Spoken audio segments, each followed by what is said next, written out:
The old soft shoe wins it for the Phillies this afternoon in Game 1. It was Rafael Marchan's shoe, but nonetheless, he was hit by a pitch on to first base. Run scores. Phillies win it 5-4. How about Jordan Romano? Never mind him. We'll talk about that a little later. Ricky Vitalico, Ruben Amaro Jr. I'm Michael Marchan. We welcome you to Phillies Postgame Live, presented by Cure Auto Insurance. 5-4 Phillies. They're 36-19. By the way, they're on pace for 106 wins. Can we count on that, Ricky Bo? Yes. Yes, I think you can. I think they're going to have to do something with the bullpen. And I'm not saying why you'd say that. It's not the guys that are here. I said that earlier. I just think the workload is definitely going to catch up to these guys. 100% if they don't get some guys in here that are back end of the bullpen guys. And don't go to the Braves, because I don't want to see Daysbel Hernandez on this team, because that dude couldn't hit the broadside of a barn from 15 feet away. They rang his Daysbel. Ruben, when you look at this, I hate to agree with Ricky on this, because the team is winning, and I don't want to treat this game like it's a loss, but that was Heart Attack City out there with Romano. It was, but they got the job done. I mean, it's a bottom-line game, right? You get your job done. You would love to see it be a little cleaner. There's no question about it. I was a little disappointed that Strom made a couple of pitches in counts, 0-2, one home run and one double, where you like to see him maybe bounce the ball or be a little bit more fine with his pitches. He's actually pitched pretty darn well, but he's had a couple of outings over the last couple of days where he's left some pitches out over the plate. That said, I mean, these guys got it done. Romano made his pitches when he had to. I thought he struck out Osuna on the high fastball, didn't get the pitch, but he ended up getting the pitch on the slider at the end of the game. When you needed it at the end. When he did need it. So that was big. Let's just throw this in. I mean, everybody forgot Christopher Sanchez in this game. He went 5 2/3. I always stress the importance of first pitch strikes and how much it actually means. If you watch this game, you would have thought that Christopher Sanchez kind of struggled through it, fought his way through it. But in reality, he was 9 for 24 first pitch strikes. That is not good. As a matter of fact, I would say he's probably lucky to only giving up two earned runs. Yeah. ERA stays the same. And again, it's a really good effort, in my opinion, because he did not have his fine stuff, because over the last two outings, he hasn't been quite as fine with his stuff, but he changed things up quite a bit. He did not use his changeup as much. I mean, 15% more sliders than he typically does, and 12% less changeups that he typically uses. But he found a way to get it done, and a nice job by Marchan of working his way through that game. That's a big game to win when you don't have all your great stuff. Yeah. The strange thing to me, he had 9 swings and misses on the slider and changeup. Why wouldn't he throw it more?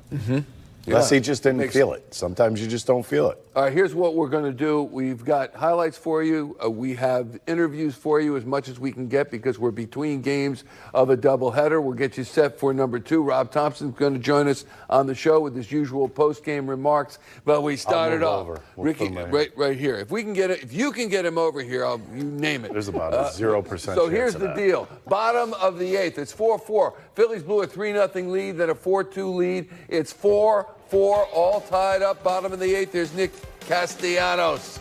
This guy had a day. By the way, nice single up the middle. That may have been the quietest 4-for-4 you've ever seen in your life. He had 4 singles, was 4-for-4 in a ball game. Good for him. No RBI. All those balls up the middle, not trying to do too much, just punching them up the middle. Max Kepler works a walk. Castellanos to second, first and second, nobody out. Johan Rojas going to come in to pinch run for Castellanos. Daysbel Hernandez in there, thank goodness for the Phillies. Check this out. Ruben, you were ecstatic to see this bunt. It was a perfect bunt. Fundamental baseball is an important part of winning baseball.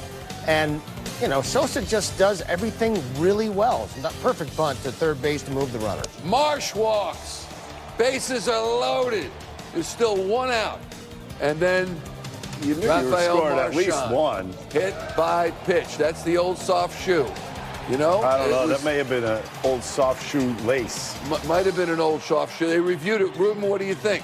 Well, Correct call? I think it's the right call, because I did think it hit the top of the foot, and they probably couldn't reverse it because with the camera angles, you're just not sure whether or not it did hit his foot. It sounded like it hit his foot, but Nice job by Marchan of selling it and getting it done. That was a big run, obviously, and it helped the Phillies win. I mean, it picked up another, third RBI for Marchan. Third RBI, yeah. It was a nice job by him, and really a big contributor today. The sacrifice bunt in general, I'm not talking about Rojas. You're throwing away and out. You're trying to advance the runners. Yep. A lot of times, 98% of the time or thereabouts, it doesn't result in anything positive. He's the best possible guy on that team with the kind of bat that he has. He understands the game of baseball. He understands how to bunt. He understands how to hit. He's a professional hitter. So you knew that he was going to either give you a good bunt or give you an opportunity at least.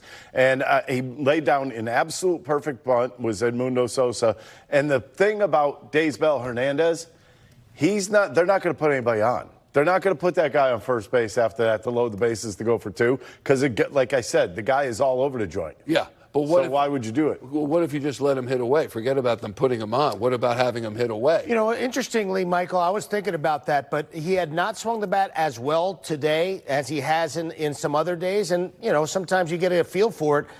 In my estimation, you got to bunt him there first and second. It's the bottom of the eighth. I mean, that's basically the winning run once it gets to third base. I think that's what you got to do. I know that there's others who believe in analytics that that's not the thing to do, but for me it is, and I'm glad they did it. They won the ball game because of it. All right, we got to get to Rob Thompson because he's busy today. He's managing 2 games today. Right. Here's the skipper post-game after game 1. Marchan doesn't play very often, so when he gets a chance and contributes the way he did today, how impressed are you by that? Really impressed. I've been saying all along, this kid's a really good player. Although there's not many numbers there, he's really giving us good at-bats. And he understands the strike zone. He's very disciplined. He can really throw, obviously. And calls a great game. He's coming off two shutouts, his last 2 starts before today. So, he does a great job. It's just a huge day for him. Is this just an opportunity of him playing more compared to maybe earlier in the season? I don't know. I thought his at-bats were okay early in the season even, and he's always caught well. So, with JT's workload, and we're monitoring that, but I think Marchan's played well. What have you seen from Strom the last couple of months? I think just lack of execution more than anything. His velocity's starting to creep up a little bit. So, I think it's just execution. For Marchan, have you seen anything in particular that stands out in terms of his preparation? He's always in the book, and he's always looking at video and studying things and talking to JT and talking to the pitching coaches. He's a real student, very diligent at it. Griffin came in another tough spot today. What are you liking about him in those moments? He's attacking. Even the Acuna base hit, he attacked the zone, and that's what he's got to do because the stuff, he can overwhelm people with his stuff. He's just being aggressive and going after hitters. You talk about with Sosa and other guys, how tough it is to hit well when you're getting sporadic at-bats. But for a guy like Marchan, he's never had to do that before, really. He's used to being a starter. So how tough is it for him, really, in this season? It's very difficult, and it's even more difficult because he's a switch hitter. So he's got to work on both sides of the plate. But he works at it. He's one of the first guys in the cages, and he gets his work in, and he's ready to go.